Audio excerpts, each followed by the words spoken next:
जोहार नमस्कार और আপনারা দেখছেন দিনাম খবর। দিনাম খবরেও আজকে এক নতুন এপিসোড নতুন ভিডিও নিয়ে আজকে আমরা এই ভিডিওতে আলোচনা করব। আজকে আমরা আলোচনা করব যে বিভিন্ন সময়ে সোশ্যাল মিডিয়াতে বিভিন্ন তর্ক বিতর্ক বিভিন্ন কথোপকথন আমরা দেখেছি যে হুল উৎসব ভার্সেস হুল দিবস। অনেকে বলে থাকেন হুল উৎসব, আবার অনেকে বলে থাকেন হুল দিবস, কিন্তু বাস্তবে কোনটি সঠিক, হুল উৎসব না হুল দিবস? আজকে আমরা এই ভিডিওতে পুঙ্খানুপুঙ্খভাবে আলোচনা করব হুল উৎসব না হুল দিবস, কোনটা সঠিক। তো সবার কাছে আমার অনুরোধ, এই ভিডিওটি প্রথম থেকে শেষ পর্যন্ত দেখার জন্য অনুরোধ রইল। আর তা না হলে আজকে আমরা জানতে পারবো না যে হুল উৎসব না হুল দিবস। কেননা আমরা সবাই জানি যে এই জুন মাসটি আদিবাসী সাঁওতালদের মধ্যে এক ঐতিহাসিক মাস, এক গুরুত্বপূর্ণ মাস, এক গুরুত্বপূর্ণ ঐতিহাসিক ঐতিহ্যপূর্ণ এবং এক স্মরণীয় মাস হিসেবেও আদিবাসী সাঁওতালরা প্রতি বছর অপেক্ষা করে থাকেন। প্রতি বছর এই হুল দিবস বা হুল উৎসবটি আদিবাসী সাঁওতালরা পালন করে থাকেন 30শে জুন। আমরা সবাই জানি বা সবাই অবগত যে 1855 সালের 30শে জুন যখন ইংরেজরা আমাদের এই ভারতবর্ষকে পরিচালনা করছিল, সেই সময় অর্থাৎ 1855 সালের 30শে জুন আদিবাসী সাঁওতালদের সিধু কানু, চাঁদ ভৈরব এবং ফুলো ঝানো এছাড়াও আরও একাধিক আদিবাসী সাঁওতালদের বীর শহীদরা যখন ইংরেজদের বিরুদ্ধে বিদ্রোহ ঘোষণা করেন, সেরকমই সিধু কানু, চাঁদ ভৈরব, ফুলো ঝানো 1855 সালের 30শে জুন অর্থাৎ এই জুন মাসে তারা বিদ্রোহ ঘোষণা করেন। কার বিরুদ্ধে? ইংরেজের বিরুদ্ধে, অর্থাৎ ব্রিটিশ সরকারের বিরুদ্ধে তারা হুল ঘোষণা করেন, অর্থাৎ বিদ্রোহ ঘোষণা করেন। এবং সেই হুল অর্থাৎ সেই সার্জমগিরার মাধ্যমে আদিবাসী সাঁওতাল বীর শহীদরা প্রচার করতে থাকেন যে আর আমরা ইংরেজ সরকারের কবলে আর থাকবো না, ইংরেজ সরকারের শাসন থেকে আমরা মুক্ত হতে চাই।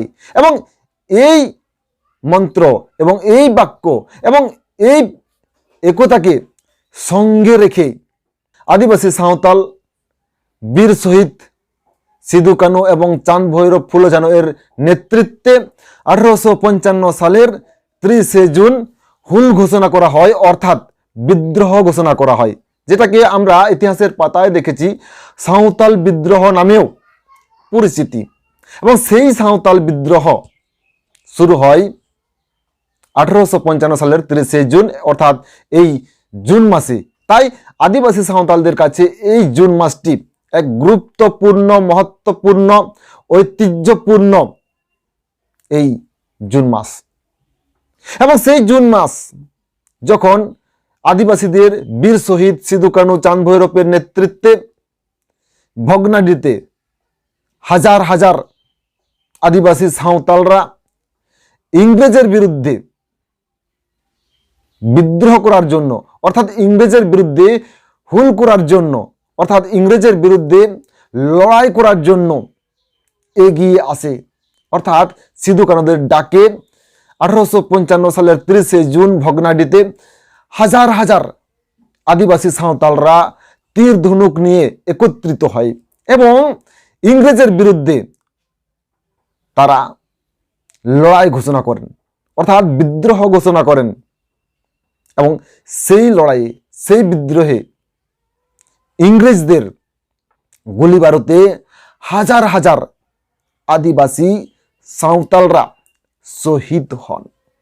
এবং সেই শহীদের বিনিময়ে আমরা আজকে এই পরাধীন ভারতবর্ষে স্বাধীনতা পেয়েছি। সেই বিদ্রোহের ফলে আজকে আমরা, অর্থাৎ আদিবাসী সাঁওতালরা সিএনটি অ্যাক্ট এবং এসপিটি অ্যাক্ট পেয়েছি। এবং সেই সিএনটি এবং এসপিটি অ্যাক্ট আজও কার্যকর রয়েছে। এবং সেদিন, অর্থাৎ সেই 1855 সালের 30 জুন যখন সিধু কানুর নেতৃত্বে হাজার হাজার আদিবাসী সাঁওতালরা ইংরেজের গুলিতে শহীদ হন, রক্তের নদী বয়ে যায় সেই ভগ্নাডিতে। এবং সেই সময় সেই সমস্ত আদিবাসী সাঁওতালরা নিজের স্বার্থকে লক্ষ্য না করে, নিজের ভবিষ্যৎকে লক্ষ্য না করে তারা হাসতে হাসতে আদিবাসী সাঁওতালদের অন্যায় অত্যাচার শোষণের থেকে মুক্তি পাওয়ার জন্য তারা আত্মবলিদান দিয়েছে এবং তারা শহীদ হয়েছে। এবং সেই শহীদ দিবসকে কেন্দ্র করে এবং সেদিন থেকে আদিবাসী সাঁওতালরা এই জুন মাসের 30 জুন প্রতি বছর শহীদ দিবস হিসেবে তারা পালন করে আসছেন এবং বর্তমানেও তারা পালন করে যাচ্ছেন। কিন্তু সেই পালন বা সেই শহীদ দিবসটি আজ কোথায় যেন কিছুজন বা কিছু ব্যক্তি সেই বাক্যটাকে উলট পালট করে দিয়েছেন। কেননা আমরা দেখেছি যেভাবে আন্দোলন হয়েছিল, সেই আন্দোলনের ফলে আজকে আমরা 1947 সালের 15 আগস্ট শত শহীদের রক্তের বিনিময়ে আজকে আমরা স্বাধীনতা লাভ করেছি। কিন্তু সেই 1947 সালের 15 আগস্ট যে শত শহীদের রক্তের বিনিময়ে আজকে আমরা যে স্বাধীনতা পেয়েছি, সেই স্বাধীনতাকে আমরা ব্যঙ্গভাবে বলতে পারি না। কখনো আমরা সেই শত শহীদের রক্তের বিনিময়ের দিনটাকে আমরা কখনো ব্যঙ্গভাবে বলতে পারি না। সেটাকে আমরা বলি স্বাধীনতা দিবস, শহীদ দিবস, এইভাবে আমরা বলতে পারি। কিন্তু তার উল্টো আজকে 1855 সালের 30 জুন ইংরেজের বিরুদ্ধে যে সাঁওতাল বিদ্রোহের অমর শহীদরা আন্দোলন করেছিল, লড়াই করেছিল, আজকে সাঁওতাল বিদ্রোহের ফলে শত শহীদের রক্তের বিনিময়ে আজকে আমরা যে স্বাধীনতা লাভ করেছি, সেই স্বাধীনতাকে কখনো অপমান করা যায় না। অর্থাৎ 30 জুন 1855 সালে যেভাবে আন্দোলনটি হয়েছিল, সেই দিনেও হাজার হাজার আদিবাসী সাঁওতালরা শহীদ হয়েছিলেন। কিন্তু সেটি শহীদ দিবস বা হুল দিবস হিসেবে বলাটাই সঠিক। কিন্তু আজকে কিছু মানুষ, কিছু ব্যক্তি সেটিকে ব্যঙ্গভাবে হুল উৎসব বলে বলছেন। কিন্তু আজকে আপনারাই বিচার করুন, হুল উৎসব বলাটা সঠিক না হুল দিবস বলাটা সঠিক? যদি হুল উৎসব বলাটা সঠিক বলে আপনারা মনে করে থাকেন, তাহলে কেন আমরা স্বাধীনতা উৎসব বলতে পারি না?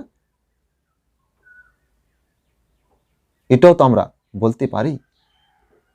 তো আজকের এই ভিডিওটি এখানে শেষ করা হলো এবং এই ভিডিও নিয়ে আপনার মূল্যবান বক্তব্য আমাদের এই কমেন্ট বক্সে কমেন্ট করে জানাবেন। তো ততক্ষণের জন্য সবাই ভালো থাকবেন, সুস্থ থাকবেন। আবার দেখা হবে নতুন কোনো অন্য ভিডিওতে। তো ততক্ষণের জন্য ভালো থাকবেন, সুস্থ থাকবেন। জোহার, নমস্কার।